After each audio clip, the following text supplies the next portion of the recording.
ఈరోజు నాగులవరం ప్రాథమిక వ్యవసాయ కేంద్రంగా పత్రికా విలేకరుల సమావేశం ఏర్పాటు చేయడం జరిగింది. ఈ పత్రికా విలేకరుల సమావేశంలో ఈ పెద్ద ఎత్తున రైతులందరూ కూడా పాల్గొన్నారు. ఈ యొక్క కూటమి ప్రభుత్వం వచ్చిన తర్వాత రైతులకు మెరుగైనటువంటి కరెంటు కానీ, నీరు కానీ, వ్యవసాయానికి పారుదల కాలువలు కానీ పూడుకు తీసి రైతులకి ఎక్కువ దిగుబడి వచ్చే విధంగా రైతులకు గిట్టుబాటు ధరలు అందించేది కూడా ఈ ప్రభుత్వం చాలా కృతనిశ్చయంతో ఉంది. కాబట్టి ఈ యొక్క ప్రభుత్వంలో యూరియా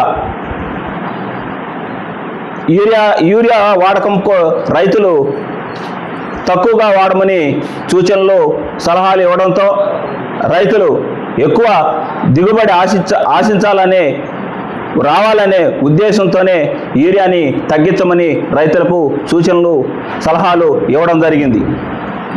మన యొక్క ఎమ్మెల్యే ఆధ్వర్యంలో ఈ యొక్క బోగోలు మండలంలో రైతులకు ఎలాంటి ఇబ్బందులు లేకుండా కాలువ నీరు కూడా పుష్కలంగా అందేందుకు కాలువ పూడికి తీత మరియు నీరు అందించి ఈ యొక్క సంవత్సరం ఎక్కువ యూరియా వాడనందువల్ల విపరీతంగా పంటలు పండడం జరిగింది.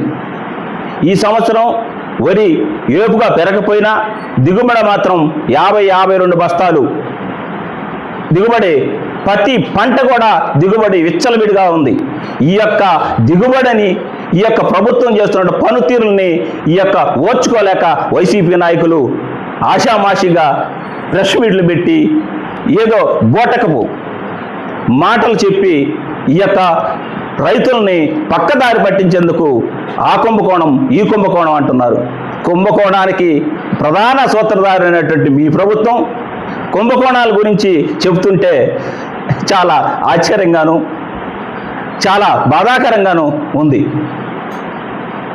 ఈరేదో భారతీయుల్లాగా అవినీతి ఈ మండలంలోనే అవినీతి జరుగుతున్నట్టు, ఆ భారతీయుడు ఈ మండలంలో ఎక్కడ కూడా అవినీతి జరగకుండా అడ్డకట్ట వేస్తున్నట్టు యూరియాలో అంట రైతులకు ఇచ్చేటువంటి యూరియాలో భారీ అవినీతి జరిగిందట. అందులో బిట్ 1లో విపరీతమైనట్టు కుంభకోణం జరిగిందట.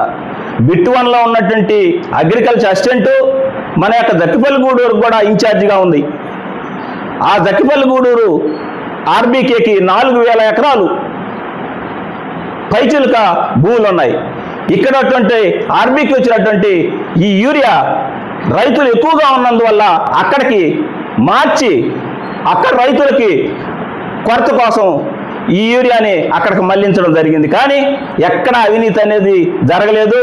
అవినీతి గురించి మాట్లాడేదానికి ఈ వైసీపీ నాయకులకు ఎప్పటికీ కూడా అర్హత లేదు.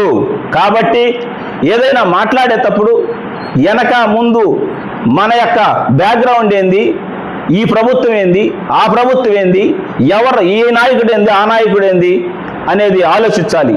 ఈ యొక్క సహకార బ్యాంకులో కూడా మేము కూడా పనిచేసాం. దరిదాపులు 50-60 లక్షల రూపాయల ప్యాడీ ప్రొక్యూర్మెంట్ ద్వారా నిధులు సమకూర్చాం. గతంలో ఈ సొసైటీ దేనాస్థితిలో ఉంది. బిల్డింగ్లో పాములు చేరాయి. ఇక్కడ ఆఫీసు పెట్టుకునే దానికి దిక్కు దశ లేదు. గతంలో వైఎస్ఆర్ గవర్నమెంట్లో కానీ కిరణ్ కుమార్ ప్రభుత్వంలో కానీ ఇక్కడ బిల్డింగ్ అనేది లేదు. మేము 2000 రూపాయలకు అద్దె తీసుకొని అక్కడ ఉండి తర్వాత నేను ప్రెసిడెంట్ అయిన తర్వాత ఈ యొక్క బిల్డింగ్కి 50 లక్షల రూపాయలు ప్యాడీ ప్రొక్యూర్మెంట్ దాకా వస్తే 17 లక్షల రూపాయలు ఈ నిధులు వెచ్చించి ఈ యొక్క బిల్డింగ్ని సుందరంగా ఏర్పాటు చేయడం జరిగింది. ఈరోజు ఇక్కడ కార్యక్రమాలు పెడుతున్నామంటే, ఈ సొసైటీ గురించి మాట్లాడుతున్నామంటే ఈ యొక్క తెలుగుదేశం నాయకులు, తెలుగుదేశం ప్రభుత్వంలో నాయకులు అటువంటి అవినీతి లేనటువంటి నాయకులు కాబట్టి ఇటువంటి బిల్డింగ్లు, ఇటువంటి కార్యక్రమాలు చేస్తున్నారని తెలియజేస్తున్నాం. ఇప్పటికైనా ఏదైనా మాట్లాడినప్పుడు స్పష్టంగా మాట్లాడి ఎక్కడ అవినీతి జరిగితే ఆ యొక్క ఆధారాలతో పాటు వాళ్ళకి ఇవ్వాలి, రైతులకి అండగా ఉండి ప్రజలు మన్నన పొందాలని ఆశిస్తున్నాం.